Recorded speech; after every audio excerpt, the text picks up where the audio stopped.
Now we come on to the examination of the musculoskeletal system. We won't go into detail as far as this system is concerned because it involves a lot many joints and they have already been elaborated quite nicely in the text. But what I'm going to touch is about the shoulder joint. In case of shoulder joint, that is the neutral position of the shoulder joint, and that is the abduction, that is the adduction, that movement is called flexion, that movement is called extension, that movement is called over abduction. And if you ask the patient to rotate and go back and scratch his back from below, that is internal rotation with abduction. And if you ask the patient to do like that, that is the external rotation with adduction. These are the movements of the shoulder joint.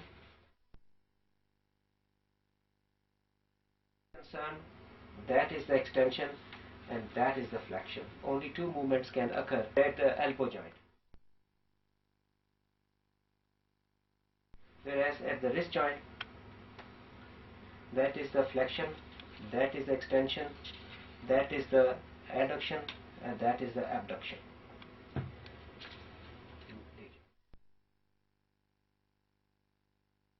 Movement at the knee joints include flexion, extension.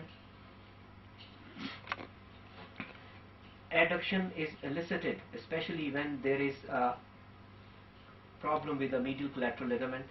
In this case, you hold the lateral part of the knee with the knee flexed at 15 degree, and with the right hand you try to take it out. And for the medial, for the lateral collateral ligament, you put the fist of your hand, press on the bed, and with the knee flexed at 15 degree, you try to push it in, which will cause adduction. Normally there is no abduction or adduction at the knee joint. Cervical spine. As far as cervical spine is concerned, that is the 6 movements which take place. That is the flexion. You ask the patient to touch the chin on the front of the sternum. That is the extension. That is the lateral rotation, and that is the lateral flexion.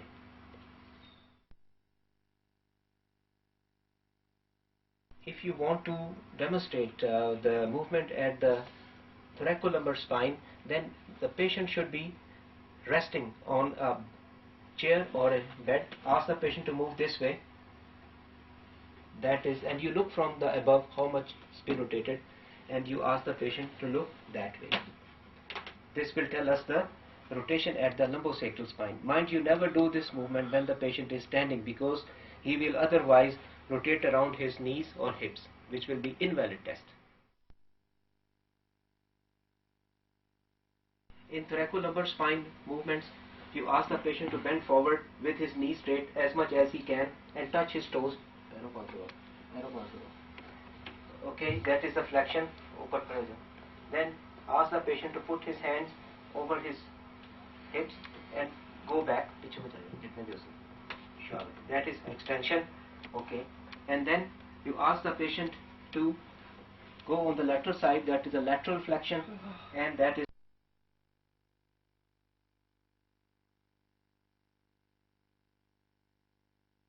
test. In this case, you see the patient's dimple of Venus like this, and can I have a marker?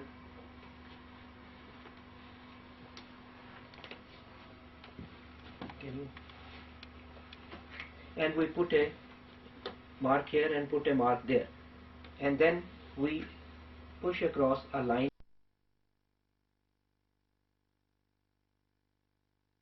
and then we mark 5 centimeter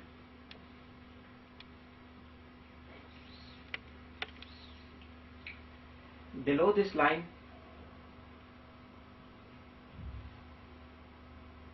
and 10 centimeter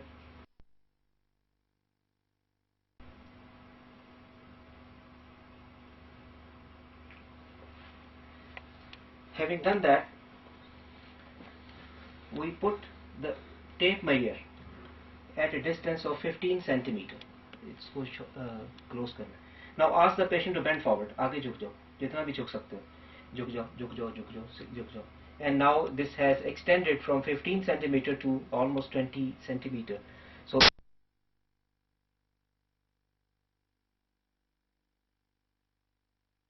Schober test. In this case, you don't put a mark at the 5 centimeter below the line, but what you do is you put a mark at 10 centimeter above that line, joining the two venous of dimple of venuses, and you put at 10 centimeter bend forward. आगे झुको. Bend forward, and it again goes up to 15 centimeter. So this is again is the negative Schober test, or it's called modified test. Okay.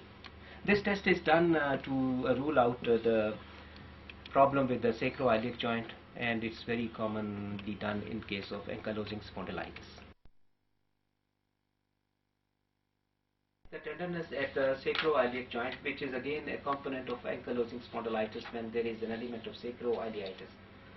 In this we can elicit in different ways. The most common way is that the patient is lying supine, and you hold your both hands, especially the thinner eminence over the balls of your thumbs, and you place that over the anterior superior iliac spine, and you try to push it downwards.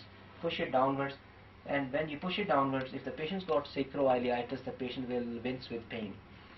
The other test is that you press these part of the iliac bone inside by forceful movement, and patient can get pain as well. The other method is you ask the patient to lie on the lateral decubitus position, put your right hand over his iliac bone, and with the left hand you press it downwards.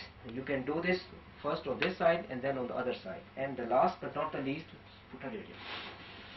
method is that you hold your hands and put these hands on the posterior iliac spine, and then you again press it downward to elicit any tenderness in the sacro-iliac joints. This will confirm that the patient's got active sacro-iliitis and will help you in reaching to conclusion of ankylosing spondylitis.